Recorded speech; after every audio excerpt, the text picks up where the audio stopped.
This is Arthur Rosenfield from RLIC.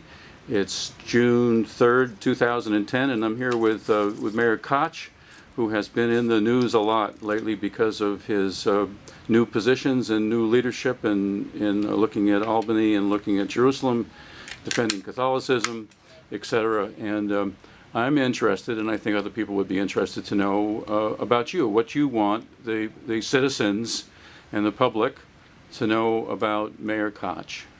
Well, I consider my service as mayor to be the high point of my professional life, and I'm very grateful to the people of the city of New York for having chosen me in a very hotly contested primary and then in a hotly contested general election.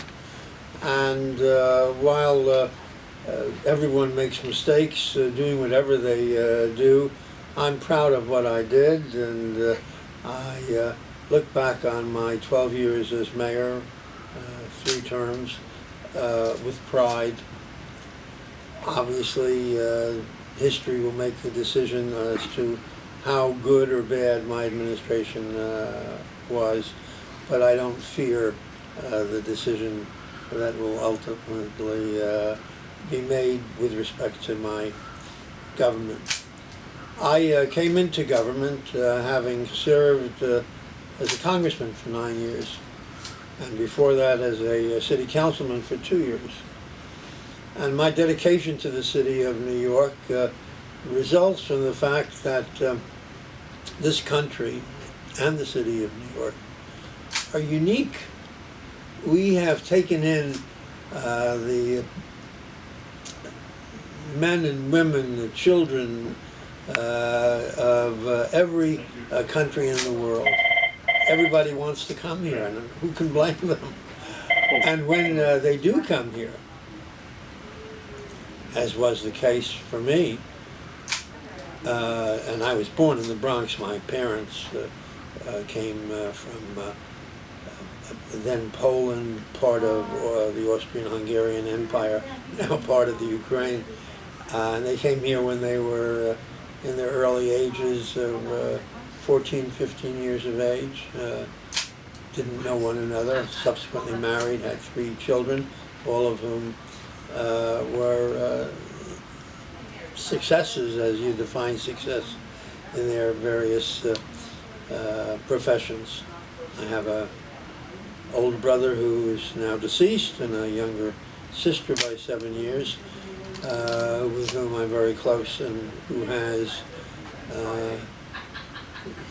3 sons and 3 daughters-in-law and 7 grandchildren, all of whom I love and see and enjoy them as an uncle. But harking back to what I owe the city and the United States is that they allowed me to reach the heights. I think of the position of mayor of the city of New York as one of the major positions in this country. I never had aspirations to be the president. I'm a New York boy. And it gave me enormous pleasure, as well as the privilege of trying to make the lives of other people better. I think I did. We all think you did, sir. You did a tremendous job as mayor, and now you are emerging as a new leader, focusing on Albany and focusing on Jerusalem. Well, let's take Albany first. All right. The fact is that the country is angry at the people who hold public office throughout the country, not just in New York, in Washington, and every state of the union. And wherever I went over the last year and a half or so, people were complaining about Albany. Good government groups called it a dysfunctional legislature. And they were absolutely right, if anything, understating the state of facts. And it was the topic of conversation. at the dinner table, I thought somebody would stand up and say, well, okay, I'm going to lead an uprising. And nobody did here in New York, we're talking about. And I'm 85 years old now. And I've had a number of medical incidents. I've had a stroke and heart attack and quadruple bypass and prostate problems. And I'm in good shape. I have no pains to complain of. And the doctors think that for my age, I'm doing very well. And I think so too. And I never intend to retire. I'm a partner in this law firm of Brian Cave, and I have a television show and a radio show, and I write books and I write commentaries every week. And I intend to do that until God takes me. And I believe in God, and I don't fear death. It's part of life. But I thought to myself, well, if nobody else is willing to undertake the job of cleaning out the Augean stables, as they put it in early Greek, that exist in Albany, I'll do it. Be my last hurrah.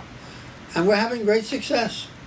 And it sort of is very much like what I did when I was young and beginning in my political career. I was part of the reform movement. And I consider myself not old, although I am, but now, once again, part of the reform movement, and hopefully we'll have success by the end of the year. It's certainly leading the reform now. I'm going to just take a break.